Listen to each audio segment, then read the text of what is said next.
শ্রমের মূল্যায়ন হবে, মিনিমাম ওয়েজেসটা আমরা বাড়াবার ব্যবস্থা করব। যে এই সমাজ ব্যবস্থায় নারীদের হাতে শুধু 1000-1200 টাকা তুলে দেওয়া নয়, নারীদেরকে ক্ষমতায়ন করতে গেলে আমরা মনে করি কম করে 5000 টাকার ব্যবস্থা করতে হবে। সেই সমাজ ব্যবস্থা আমরা নিয়ে আসবো।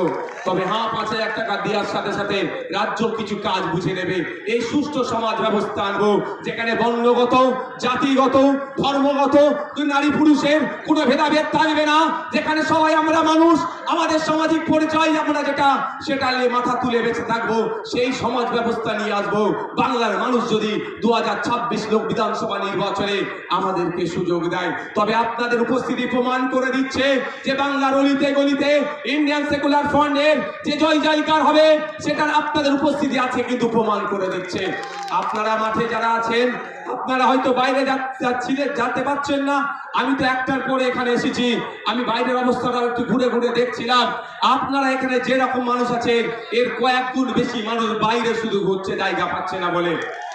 আপনাদের ঘোষণা অনুযায়ী আমি গত বছর ঘোষণা দিয়েছিলাম, আমরা বলেছিলাম আমরা চেষ্টা করব কলকাতায় ব্রিগেডে করা, কিন্তু আমরা যখন অ্যাপ্লিকেশন করেছি আমাদেরকে জানানো হয়েছে এই সময় এই আর্মিদের পুরো একটা ট্রেনিং চলছে, সেই মার্চ মাস পর্যন্ত ব্রিগেড ময়দান দেওয়া যাবে না।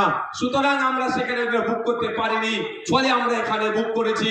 তবে আপনারা সাথ দিলে শুধু ভাঙড় থেকে নয়, রাজ্যের বিভিন্ন প্রান্ত থেকে 2026 বিধানসভায় ডবল ডিজিটের বিধায়ক ইন্ডিয়ান সেকুলার ফ্রন্ট পাচ্ছে।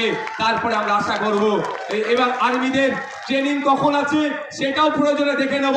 তার ট্রেনিং এর ফাঁকে বা ট্রেনিং এর পরে আপনাদের সাথ নিয়ে আবার আপনাদেরকে নিয়ে কলকাতায় আমরা ব্রিগেড ময়দান ভরাবো অধিকারের জন্য। বন্ধুগণ, আজকের এই অধিকার সবাই বিভিন্ন বিষয় ছিল, অনেকে চর্চা করেছে।